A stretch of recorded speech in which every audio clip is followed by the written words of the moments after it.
And he even claimed in one tweet.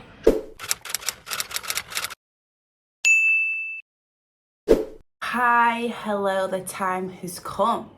I'm going to be reacting to King Von Rap's first serial killer. I have had so many suggestions to react to this. A lot of people are telling me not to react to it. A lot of people are telling me to react to it. You know, I think maybe because it's so long, but I am going to be splitting it up into parts. So I think I'll do 30 to 40 minutes every single time. So there's going to be a few parts. So make sure you keep watching, keep engaged. If I see that you're not really feeling me react to it, then I'll probably just watch it in my own time. So make sure you keep watching or letting me know if you're interested in me reacting to the very end. But before we jump into this, make sure you jump over to my Instagram, follow me over there. A huge thank you for the love, the support. I'm so happy and grateful for you all. Also in the comments, let me know something else you'd like me to react to. I do need to go through my comments. I will go through them though. But yes, I'm gonna jump straight into it because like I said, we've got a lot of parts to get through. I'm looking forward to this because so many people have suggested it. So anyways guys, thank you for watching and I'm gonna jump straight into it. Warning, this video contains themes of violence, death, and gang activity. This video is for educational and documentary purposes only. This video is not intending to incite or encourage illegal behavior in any way. Every effort has been made to remove any content which violates YouTube's community guidelines. If you'd like to see an uncut version of this video with everything that I can't show you on YouTube, head on over to patreon.com/traplawross. Supporters of the channel also get access to my recent vlogs with Academics and Adam22, as well as my old deleted King Von videos, and supporters on the $5 tier will also have access to my exclusive 4-part Patreon series where I break down real crimes caught on camera which I could never show you on YouTube. But if you don't want any of that, just sit back, enjoy the video, and hit that subscribe button. Yes, Ever since the 1980s, gangster rap has been one of hip-hop's most fascinating subgenres. From the mean streets of gang-infested Los Angeles that were brought to life by early gangster rap pioneers like Ice Cube and NWA, to Tupac and Suge Knight taking over the music game with vivid tales of gang-affiliated rappers who would bully their way into the music industry. And then you have legends like Jay-Z and 50 Cent, whose tales of life in the streets as gangsters made them millionaires hundreds of times over. For decades now, rap fans have been looking for the realest artists, whose lyrics paint a picture of a real life of crime that isn't embellished or fabricated. But when it comes to rappers who truly keep it real, the Chicago drill scene has dominated for the last decade. I've definitely noticed that Chicago drill is really out here. Like everything I've been reacting to, the videos, like it's just different. It definitely is so different. When it comes to rappers who truly keep it real, the Chicago drill scene has dominated for the last decade. First popularized by Chief Keef, the Chicago drill wave was characterized by rappers that grew up in the most dangerous blocks in America, with these up-and-coming artists rapping plainly and honestly about what they experienced growing up. Shootings on the block, disrespecting dead enemies, and constantly being chased by the police. Chicago drill rappers took gangster rap to raw new heights, where the stories behind the music could be matched up with the local news reports on the latest homicides. However, what happens when the people doing the killing start making the music too? Because in the years after Chief Keef popularized the violent stories of Chicago gang life, one of those gangsters killing people in the streets picked up a microphone too and started rapping in the first person from the perspective of the actual killer. King Von had a reputation in Chicago as a fearless killer before he'd even started rapping, and it's widely believed, based on the statements he made in his own songs, that Von himself could have killed as many as 7 people in his career as a gangbanger, with more murders even taking place after he got rich and famous, with it being rumored that Von used his money and influence from the rap game to have old enemies in Chicago killed, and going on a journey which in my opinion takes him far beyond a street player who had to kill to survive in the mean streets of Chicago. Because if King Von's tweets are anything to go by, he simply loved the killing. tweets. And the sheer amount of people that King Von allegedly played a role. Let me just pause and because I've watched so many King Von videos. I feel like I've learned so much. Just had to pause and just killing, take it in. Speculation as to whether he was a full-blown serial killer, a title which King Von's enemies even said that him and his friends took personal pride in. Now, the FBI defines a serial killer as a person who kills over 3 people with time spans in between them of more than a month. Furthermore, serial killers tend to have an element of psychological gratification, which plays a role in the motive for their murders. The FBI also state that a serial killer might seek various kinds of gratification through their killings, such as anger, thrill-seeking, financial gain, or simply for attention. I personally believe that over the course of his career, King Von demonstrated all of these characteristics and can indeed be classified as a serial killer. King Von frequently exhibited behavior in public that conformed with these rules, tweeting regularly about his desire to kill, bragging about having committed specific murders in his music, which attracted him international attention and Billboard charting songs, with his drill anthems about murdering rivals making him a rich man with millions in his bank account. The FBI also point out another characteristic of serial killers, specifically that their victims may all have something in common. For example, a demographic profile, appearance, gender, or race. And it would appear that King Von only killed young black men and women from the community he lived in. These were all people just like him, being born into a rundown part of Chicago and growing up with a lot of disadvantages. All that really separated Von from his victims were the fact that they were from a rival territory, and he believed that nobody would miss them. King Von has officially been implicated in 4 murders, 2 where he was suspected of being involved, but the police didn't have enough evidence to charge, and 1 case where he narrowly received a not guilty verdict after a key witness disappeared and a co-defendant implicated himself. Another that he's accused of organizing with 5 of his closest childhood friends, the shooting of rival rapper FBG Duck in broad daylight at a busy shopping district. Von will never face justice for due to him losing his life only months before the feds would swoop in and arrest all 5 of his close friends. This particular murder would go down as one of the most brazen assassinations carried out in Chicago since the days of Al Capone. But in total, there's over 10 murders of which King Von has been connected to over the years, and nobody has looked into all of them in great detail until now. So today, we're going to take a closer look at the man, his past, and his career to find out once and for all if King Von really was the first serial killer in hip-hop history. You've been jailed for 2 murders? Yeah, 1 murder and 2 attempts. 4 shooters and a hail of bullets. All of them was scatter bomb. All of them was scatter bomb. Police found several shell casings in this parking lot. King Von was bloodthirsty. He loved death. He loved killing. I got a lot of questions. Just for how many I think? King Von had an insatiable obsession with murder and violence. The shooting leaves 1 person dead, 4 others injured. Me? Hey, I know you. Yeah, you know me. King Von probably would have been considered like a serial killer. They labeled the man a serial killer. Them.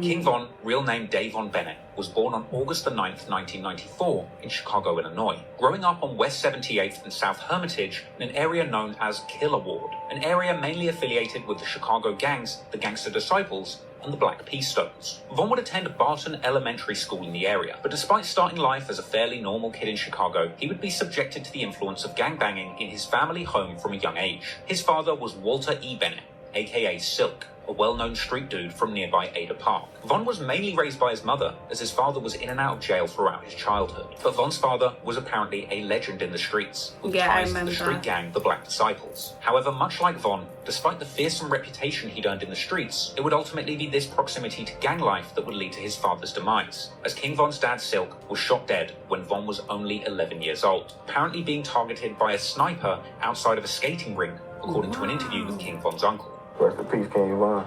Rest in peace, Silk. That's crazy. Like, I'm with Big Bro every day. My killer's daddy with a sniper rifle. This get deep, though. You know what I'm saying? Yeah, sniper. I hit him with a sniper rifle. They at the skate rink, but you know, that's another story. It seems clear that King Von's father Silk was remembered as a legend of the block. However, coping with the loss of his father at such a young age clearly had a negative effect on the mindset of a young King Von. He would tweet and rap in freestyles years later that he simply couldn't sleep after his father's death. They killed my daddy, I couldn't even go to sleep. And throughout his teenage years, he would post RIP tributes to his father on Twitter to commemorate his birthdays. Naturally, Von would follow in his father's footsteps, getting involved in local gang politics at a young age, with Von actually telling 16-shot and visuals in his very first interview that he got involved in the streets in 4th grade, eventually getting his hands on guns by the time he got to high school. You was like toting pipes in 4th grade, like when you started? I probably had a BB gun or something. It wasn't that heck, like, it ain't get... I just been, you know, in the streets and also, I like being outside. You know, one of the little boys that like sneaking out, just being outside all day, just doing best. You know? The gun, all that that thing come to play to like what?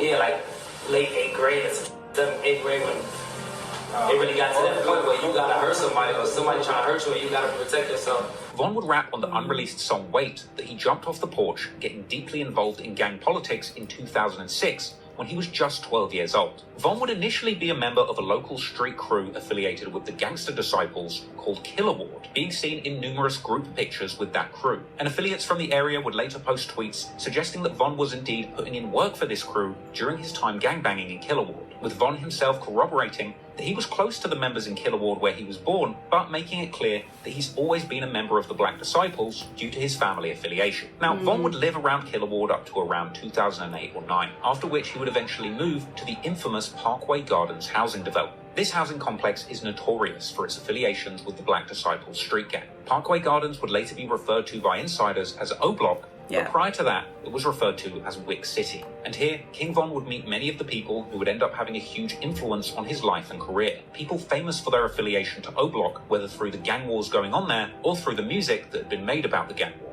People like Boss Trell, Chief Keef, T-Roy, White, Duke, BJ, Big A, Trey 5, Sharoid, J Money, Platoon, and countless other people that played a big role in Von's life growing up. Von would also attend a new school in the area, the Hyde Park Academy, where he would attend with people from other rival territories with affiliations to the Gangster Disciples. People like FBG Duck, who would even claim in a Twitter exchange in 2014 to have plotted to beat King Von up on the school bus, and people like Lil Mark, who Von would even be seen in throwback pictures with before their feud had escalated into something deadly. Von and his friends started out their gangbanging careers with fistfights with the ops at school. Even like, obviously certain people that he used to be friends with in school, like they started beefing or whatever, but I've even watched videos where family members of like their family, and then they start beefing each other, like not no little fights. I mean, they're full blown enemies now, and they're both hunting. They're all hunting each other. Like, it's crazy. Like, I know that family isn't everything. Like, I get that, but I just couldn't imagine myself.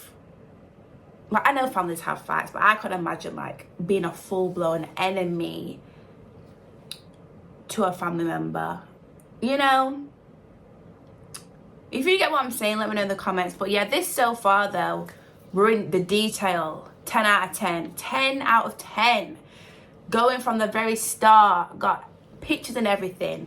Great stuff. Deadly. Von and his friends started out their gangbanging careers with fistfights with the ops at school, schoolyard scuffles that would unfortunately escalate over the coming years, developing into full-blown gang war with firearms involved. Over time, a teenage Von would begin getting more and more involved in Chicago's street gang conflicts, apparently bringing guns to school as young as age 13. Chop Squad, who went to school with both Von and G Herbo, would claim that Von would even show off guns in class, with it apparently being Von himself who started the trend of teenage gangbangers in their school bringing guns to class. King Von was the type of person to bring a pole to school at 13 for. Like, that's what me and Herb was talking about. He was like, he knew it was real when Von walked up to him in school. He was like, he had flashed the pole or something. He was like, Herb knew every day from there it was up. He was like, oh, we bringing guns to school?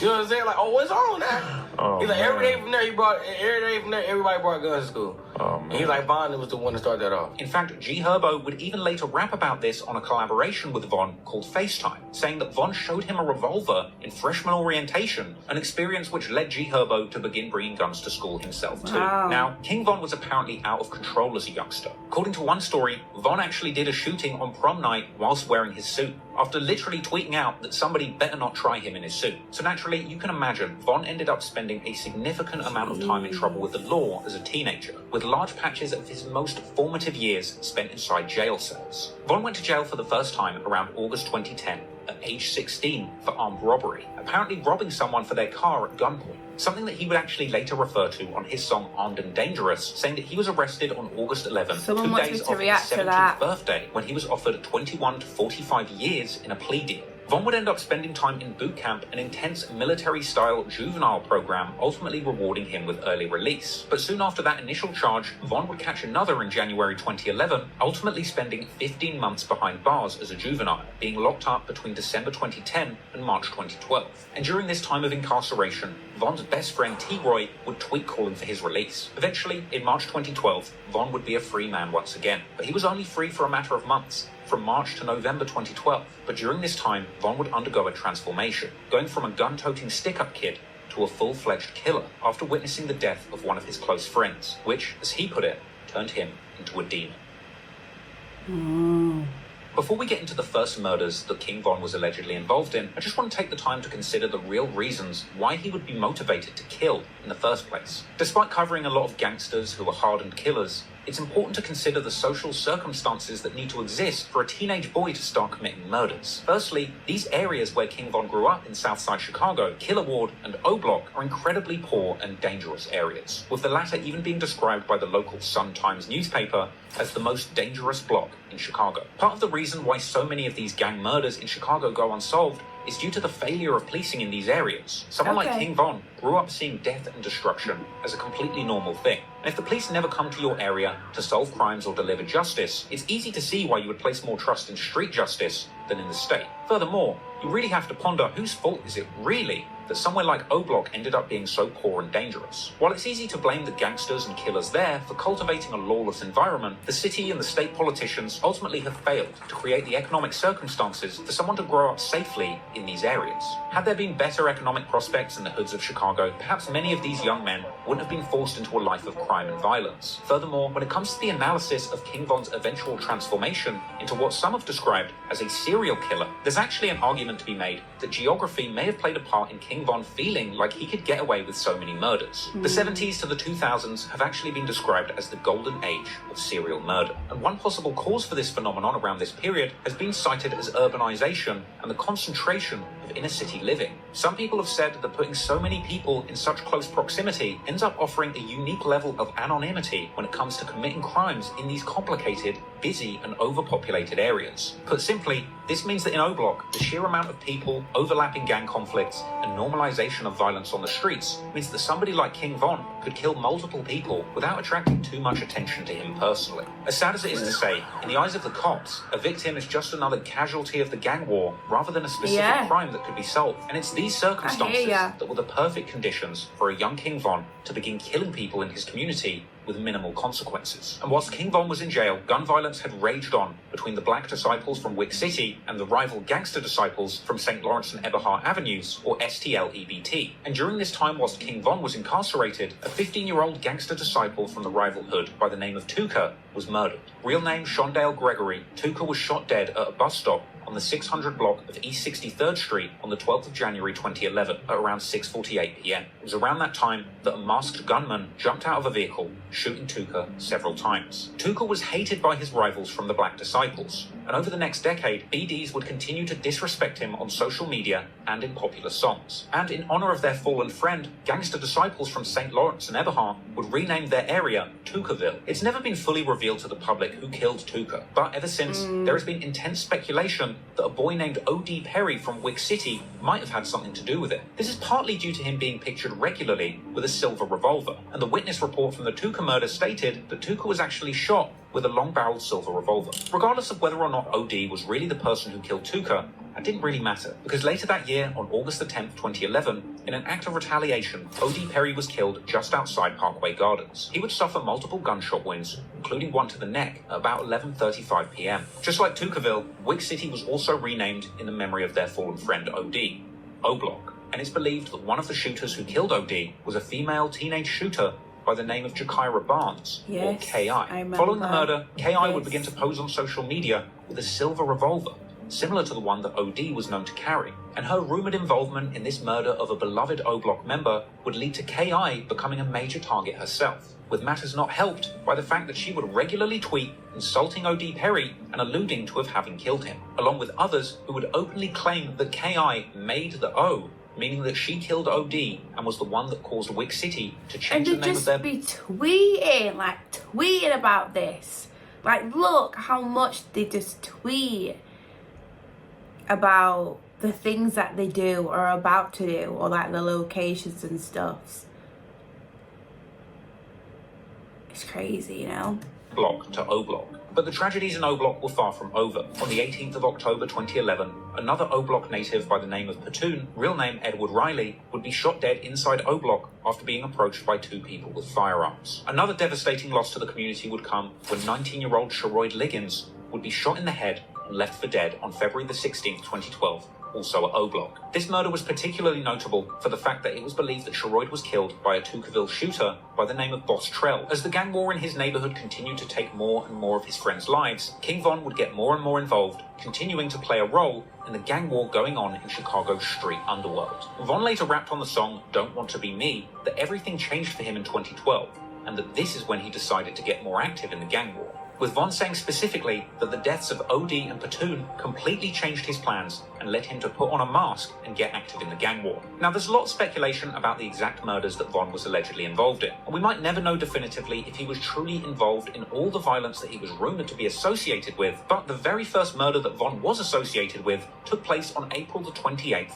2012, when a group of 4 men would catch a man called King Doc, real name Marlon Monroe, shooting him as he walked into a convenience store, with Doc apparently stumbling into a patch of tall weeds after the shooting, where he would pass away and lay undiscovered for hours. Doc would eventually be found dead by his 16-year-old cousin, Modell McCambry. Doc would be remembered as an original native of St. Lawrence and Eberhart Avenues, with his affiliation to the area likely the reason that the killers from O-Block would target him, despite the fact that Doc had apparently left the gang life behind him, becoming a painter to get out of the streets. Apparently hurt by the death of his cousin, Modell, that boy who discovered Doc's body, would then begin to get more involved in the gangs in the area too, beginning to hang around with people like K.I. and FBG Duck, as well as being seen on social media with guns. In fact, it's actually around this time that social media begins to play a bigger and bigger role in the gang war in Chicago. And during this time, King Von himself would become a prolific user of Twitter, beginning a flurry of activity on the platform after signing up in June 2012, and going on to tweet constantly about his activities in the streets, seemingly with no fear about incriminating himself.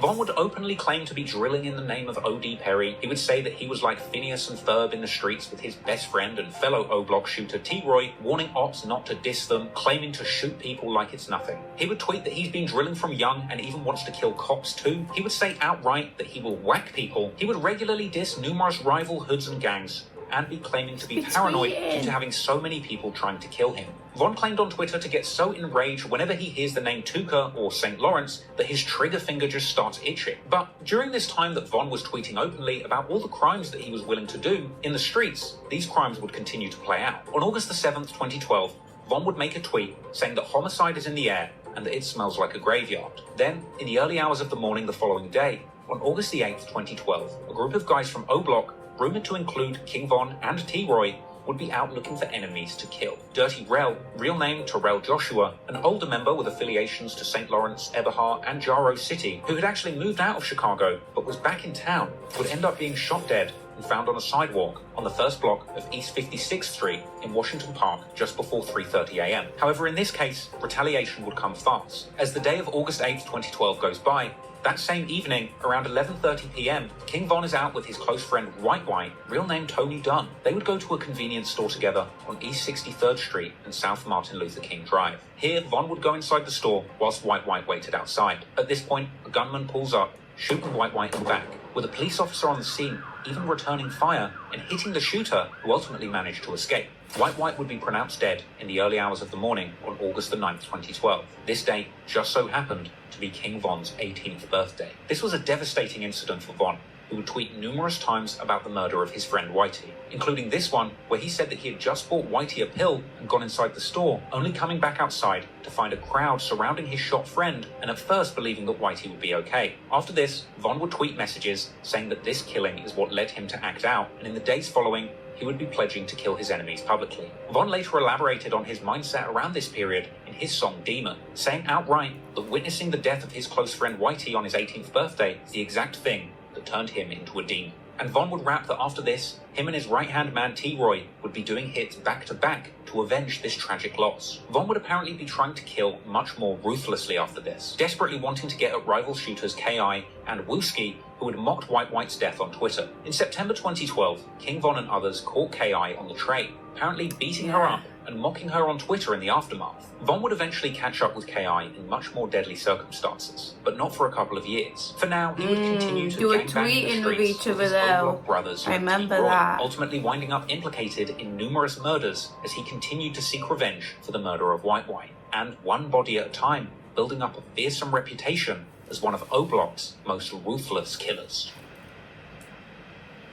Chicago drill veteran Tay Capone would tell 16 Shot and Visuals in an interview that if you hung around King Von in 2012, you simply had to accept that you would be in shootouts. If you was hanging with Von, you had to accept everything that came with Von. You had to accept that you was gonna be in shootings, accept that it was gonna be that, and you had to be with it. You feel me? With Von. King Von was on a mission in 2012 to get revenge for the friends that he had lost to the gang war.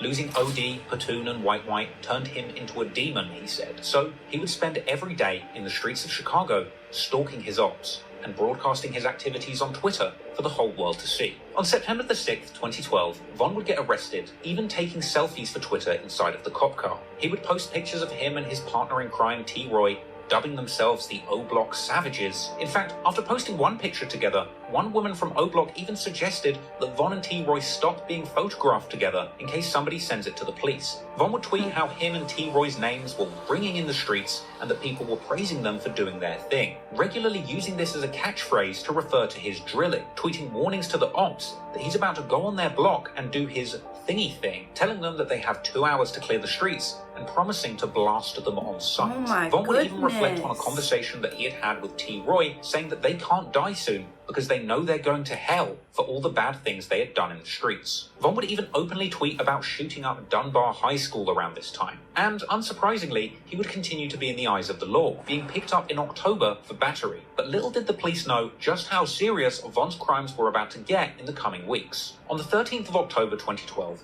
Von tweeted that he is about to pop these pills and spaz out on somebody, expressing frustration. What does that it he mean hasn't by taken pop anybody- pills? Is he literally popping pills, or does it mean something else? Because I don't, certain things mean other things. So I don't know. Let me know in the comments.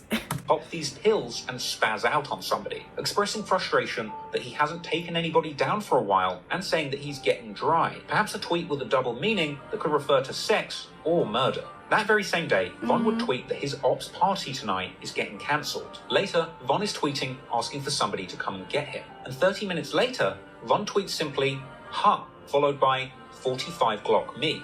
That very night of October the 13th, 2012, Modell, that same teen who had found the body of his cousin King Doc dead just 6 months before, would be walking down the street with another one of his cousins on their way to meet a girl. When just before 9:30 p.m, somebody approached them on foot, opening fire. Modell would be shot in the chest and later pronounced dead in hospital. No one was ever charged with this murder or attempted murder, but many years later, police documents would be released revealing that King Von himself was positively identified by a witness as the shooter, with T. Roy apparently at the scene too. This meant that King Von was the prime suspect in the murder. And not only that, but King Von would tweet immediately after the killing. Now, it's important to remember that Twitter timestamps run on Universal Coordinated Time. That's the same as UK time, and that's where I'm reading these tweets from, which is 6 hours ahead of Chicago time. So for me to get the exact time of a tweet that was made by King Von or KI or somebody else in Chicago, I have to take the time that it shows on Twitter and -6. I'm telling you this because Modell was shot around 9:30 p.m. That means that King Von tweeted,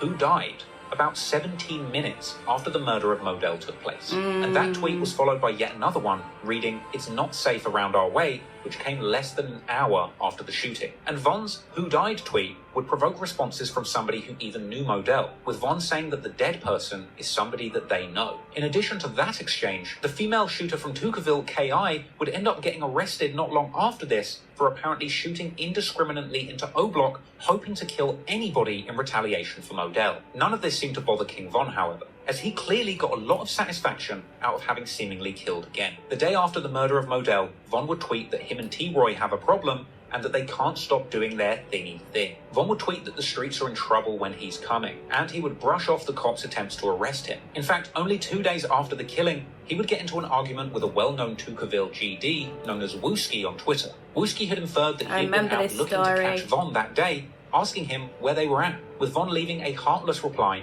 saying that he was getting t-shirts made for Modell's funeral. Unsurprisingly, Von would find himself on the radar of the police following the murder of Modell, getting picked up for unlawful possession of a firearm and being questioned in October 2012, with Von later tweeting that the cops grabbed him and warned him to be careful. Apparently the cops even told Von that when they question their ops, they all talk about him and T-Roy, suggesting that their names are feared in the streets. Von would even tweet after that his own mother was beginning to hear the rumors about his violent behavior in the streets, and she was trying to put him on punishment. But Von wasn't deterred, and he kept using Twitter to increase his reputation as a killer. The following month, Von would be sending unprovoked Twitter ats at Wooski, asking if he knew who killed Modell, provoking responses from numerous ops who wanted to see Von dead, including Wooski and KI. And to me, this is where we see King Von really beginning to take pleasure in killing. For years to come, he would tweet mocking Modell, saying it's messed up what happened to him and that he's a straight sucker. It's this sort of behavior where I believe that Von crosses the line from a normal gangbanger killing to survive to a full-blown serial killer who's taking the lives of others systemically for his own personal gratification.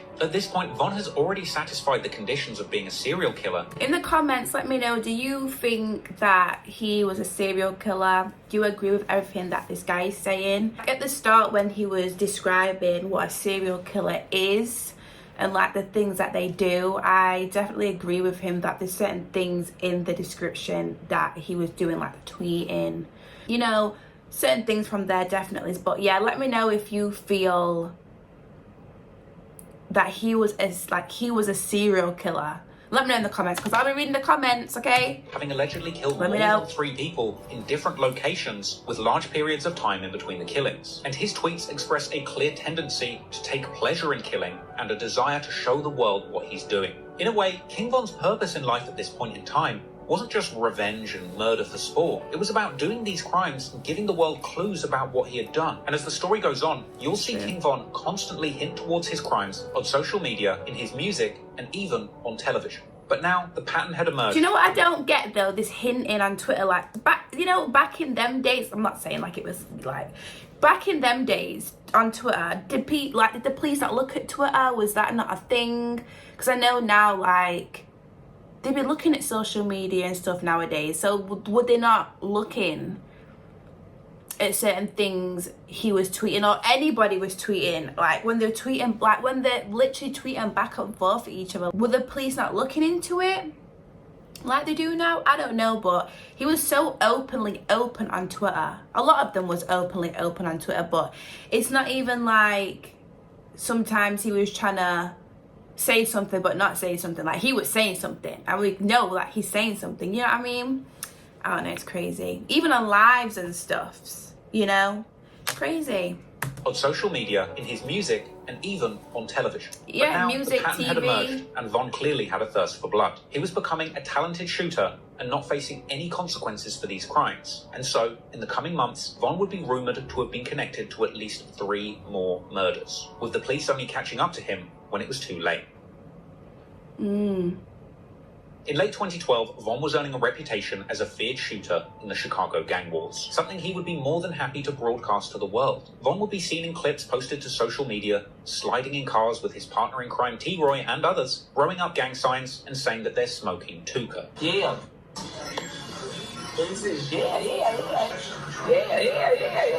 Look. Tico, both of the Zardells. And he'd be seen with his boys mobbing deep in trap houses.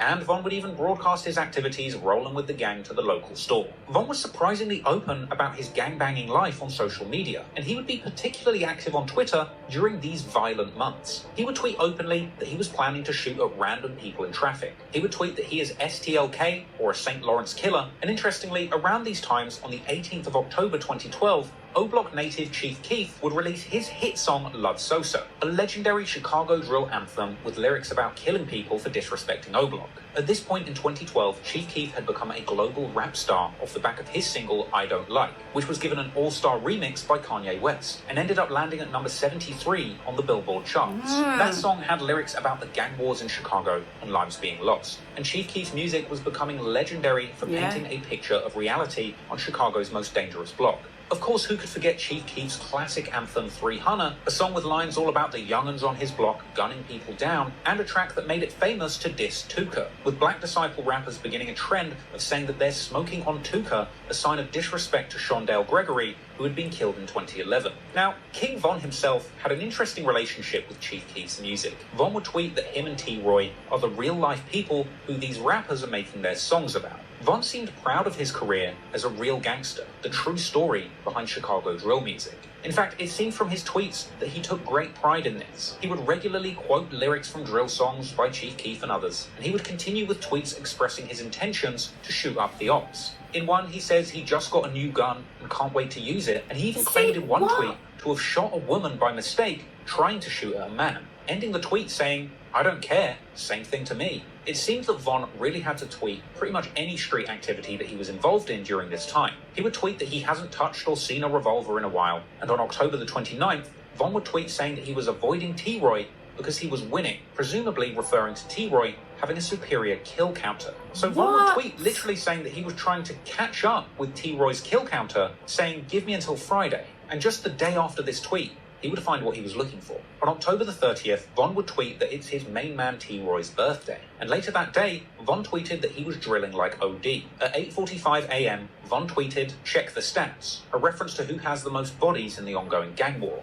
According to the police, less than 30 minutes after this tweet was made, at around 9:13 a.m., P5, aka Crack, real name Derek Johnson, would be shot multiple times in the 6200 block of South Eberhart Avenue. The 23-year-old was rushed to the hospital, but pronounced dead at 9:54 a.m. The incident report would record the time of the shooting as 9:13 a.m. in the Chicago time zone, which on Twitter, for me, would display as 3:13 p.m. That means that just 3 minutes before the recorded time of the shooting, Von tweeted, "Laughing my ass off." Then, at 9:13, the time that the police estimated the shooting took place, Von tweets, "His 45 makes his ass do 40 flips." And then, only a few hours after this early morning murder, just after noon, Von would tweet the early bird catches the worm, and then going on to tweet about ops making the news, saying that he does his thingy thang for real, saying that he erases people like he drew them, and tweeting that his ops aren't trying to win like he is, and saying that he is doing this for OD, Platoon, Sheroid, and White. Von would claim to be finding a lot of things funny that evening, once again tweeting numerous times that his 40 made someone do 40 flips. As the days went by, Von's tweets would get even more bold. Just the day after the murder, he would tweet pondering whether he was messed up in the head and indicating that he thinks he's gone crazy. Things would get even more incriminating just 2 days later when Von put out a tweet reading, "Damn, Modell got killed in October. And Crack, who's going to get killed in November? Stay tuned." And he would tweet RIP Crack and Modell, as well as tweeting asking when the funeral is. Von would even reply to KI and Wooski, who tweeted each other about going to a funeral, with Von saying that he was on his way too, and even offering them a ride. Von also tweeted at Wooski asking if he knows who made Modell World or Crack Crew, another reference to crews renaming themselves after a fallen member who's passed away. Now at this point, Von is establishing a clear pattern, getting the location of his targets, shooting them dead, and then celebrating publicly on Twitter. Within only a few weeks of the P5 incident, yet another high-profile murder would take place, with Von's involvement having been debatable, but his Twitter account telling a very different story. Run Windows on Mac and open a world with no limits.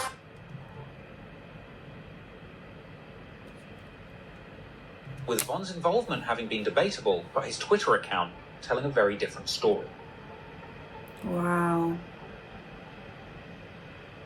In November 2012, King Von would be tweeting openly about killing. He'd say that he was the go-to guy for hits in his area. He'd also say that he was the captain of the drill team, tweeting about murder and homicide, saying that he's a hitter by himself, and that the whole of O-Block are coming for their ops. He would even tweet that he was sacrificing people, as well as bizarre tweets about how much he liked cereal, something that I personally believe was a coded message indicating that Von was beginning to see himself as a serial killer, something that he would continue to do throughout his career. From here, Von would continue tweeting about wanting to shoot his ops in the face and get up close and personal, alluding to committing murder and tweeting that he had big balls and does things that other people would only dream of doing. King Von would boldly tweet that he will never get convicted of a murder, saying that he would never set himself up to go down for a body. He would mock his ops, saying some make it out alive and some make it onto the news and die.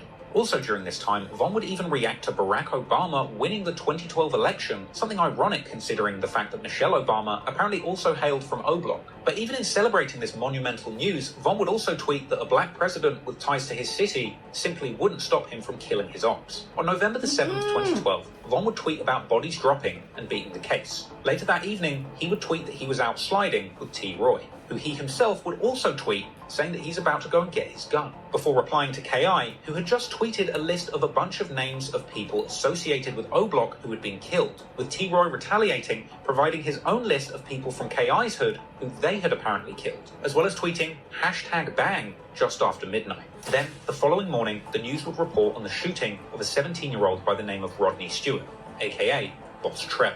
Boss Trell had been found with a gunshot wound to the head around 6:50 a.m. and was immediately rushed to hospital. And he would even remain alive for several hours, during which time he was visited by friends from the neighborhood like FBG Cash. But while Boss Trell was in the hospital fighting for his life, Von and T. Roy would be tweeting. T. Roy tweeted "man down" only hours after the body was discovered, with Von tweeting #thestruggle, prompting T. Roy to infer that Von was behaving like the police. Von would follow up on this tweet, saying that people aren't dying on time, and T. Roy would also tweet mockingly, saying "no, Trell, stay alive." Then, in since-deleted tweets, allegedly by King Von, he would suggest that he had actually spent the day trying to get KI on the phone. However, Boss Trell would be pronounced dead that night at 11:30 p.m. on the 8th of November 2012. And the following day, King Von would take to Twitter once again to mock Boss Trell and his ops. He would tweet that STL doesn't stand for St. Lawrence, but instead for steady taking L's. Another tweet would drop with King Von telling people, "Don't worry about who killed who, just be glad that you didn't get killed and shut up."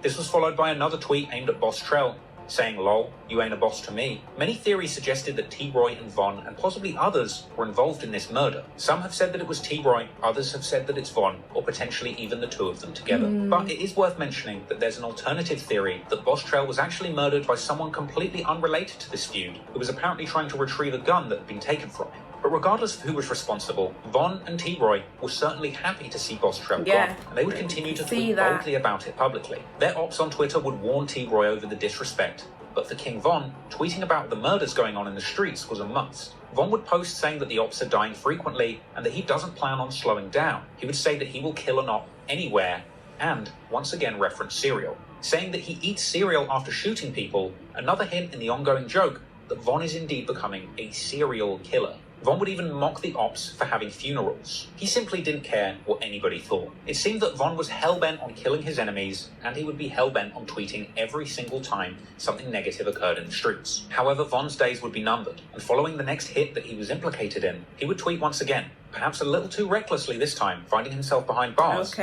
over a year. Wow. Wow.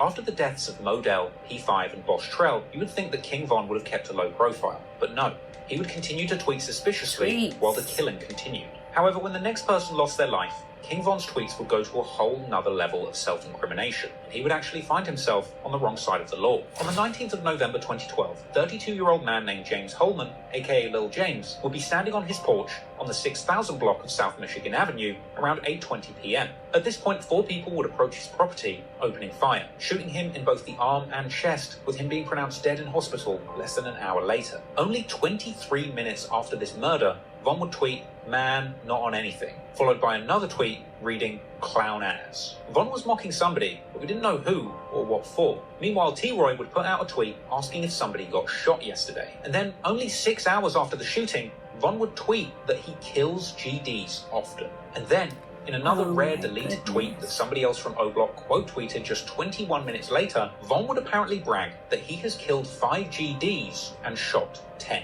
With a later news article even confirming that James Holman, the man who was killed most recently, was indeed a gangster disciple. Furthermore, a police report on the Lil James murder would describe the shooter's height and build, which apparently matched Von's description. Now, Von tweeting that he had killed 5 GDs after the death of Lil James is particularly interesting, because there's always been a lot of speculation on exactly how many people Von had killed and who specifically he was responsible for killing. And at this point in time, Von had been associated with 6 murders in total. So if Von himself is apparently confessing that he has killed 5 people at this point, then it's likely that just one of these murders he had nothing to do with. From here, Von would continue to tweet throughout the day, saying things like dissing him will get your people killed, and another asking openly who made crack block, another reference to the murder of crack, or P5.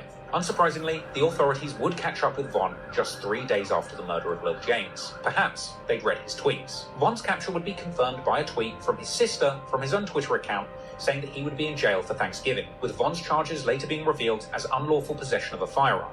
Numerous mugshots of Von would later circulate online, and Von would end up in jail for over a year, for a period spanning from November 2012 to February 2014. And in the meantime, his mother, sister, and friends would all tweet from his Twitter account calling for Von's freedom and keeping his name alive. However, Von's sister would also tweet that Von told her that when he gets out of jail, he's just planning on killing more people. And ultimately, none of the more serious charges would even stick to Von, and he would eventually end up being released back onto the streets of O-Block, where he would, as expected, immediately get back to doing what he loved, drilling and then tweeting about it.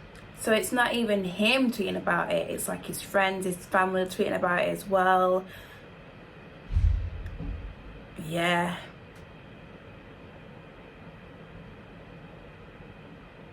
I don't know, but it's just a lot. Like, it really is. It's a lot. This is definitely the most. I'm only like 40 minutes in, and this one already 10 minutes in, 5 minutes in, is the most informative one I feel like I've watched so far. He's really digging and diving, and we're getting everything. Immediately get back to doing what he loved, drilling and then tweeting about it. King Von's sister would announce from his Twitter account on February the 11th, 2014, that he would be home from jail tomorrow, with footage of Von cutting off his ankle monitor and throwing up gang signs circulating online after his release. When he got back out, he would be back on the streets and involving himself in gang politics once again. His first tweet out was dissing the ops, of course. He would also openly wonder where T-Roy went, as apparently his partner in crime had ended up in jail himself during this time. Also upon his release, Von would also tweet at famous names in the Chicago drill scene like Boss Trell, Lil Reese, Chief Keef, E-Day, Rondo No. 9, and Capo. He would then go on to diss 2 people that he allegedly killed, Modell and Crack, but at least initially, it didn't appear that Von was able to commit any more acts of violence, because apparently, following his release, he would wind up on house arrest for a short period. But that didn't stop him from posting pictures of himself at home, dissing Tuka with a gun sticking out of his pocket. Pictures of Von with famous BD hitters like T-Roy and D-Rose would circulate around this time, with the likes of Chief Keef even reposting them as a sign of respect for the most feared local shooters, with Von also sharing pictures of his crew to Twitter openly, with the caption simply reading, gang members. Von would also tweet about it being a very scary year for the ops, even tweeting disrespectful collages featuring photographs of rivals who had been killed recently. Von didn't care one bit what he was posting on Twitter. Yeah. And honestly, it didn't seem like the police cared either. Von tweeted openly that he will kill someone on St. Lawrence, promising to shoot ops in the face and kill them fast, dropping mocking tweets about people he had allegedly killed, like Modell. He would pledge to drop even more bodies, even tweeting that he was shooting as soon as he got off house arrest, and tweeting that he just got a new gun and he wanted to do a drive-by with it. Now, on March the 25th, 2014, GD rapper Lil Mark, associated with a crew called 051, would drop a song called No Competition. This would be a remix of Black Disciple rappers Lil Durk and Lil Reese's 2013 song Competition. Lil Mark would essentially use Lil Durk's beat to diss him and his OTF crew from Lamron. But it wasn't just Durk that was getting dissed. Lil Mark would diss numerous people associated with the Black Disciples, including people from both O-Block and an affiliated crew of BDs known as 600. Lil Mark's song would mock O.D. Perry and J Money and see him rapping openly that he is a Black Disciple killer, as well as proudly repping his affiliations to his gang set 051 Young Money. This song made Lil Mark a huge target for both O-Block and 600. And around this period, King Von would frequently tweet that he was in traffic, riding around the city, armed and looking for ops to kill. On March the 28th, 2014, Von would tweet that he was in traffic, tagging D-Rose, an infamous shooter from the O-Block affiliated set 600, with D-Rose himself tweeting that the cops hate to see Von, T-Roy, and him all together. Von would tweet gunshot emojis around 10 a.m. on the 28th of March 2014. And only a few hours later, that very same day, around 1:30 p.m., it's believed that a large group of gang members were riding around in a silver minivan with Florida license plates, most likely a stolen car. Meanwhile, a 20-year-old Mark Campbell, aka Lil Mark, was at a bus stop on the 300 block of East 51st Street. It's believed that that minivan pulled up and a masked man jumped out, shooting Lil Mark in the head, with Mark ultimately being pronounced dead at the scene only minutes later at 1:41 p.m. And that minivan connected to the shooting being found in flames at 6:30 p.m. that very night. It's widely believed that D. Rose was the shooter, with King Von being present for this murder. D. Rose even posted a clip to social media of him and his friends returning to the scene of the crime and filming, where King Von can allegedly be heard in the background of the car. Hey, took off 51st. Damn, body down. Oh, not those. No.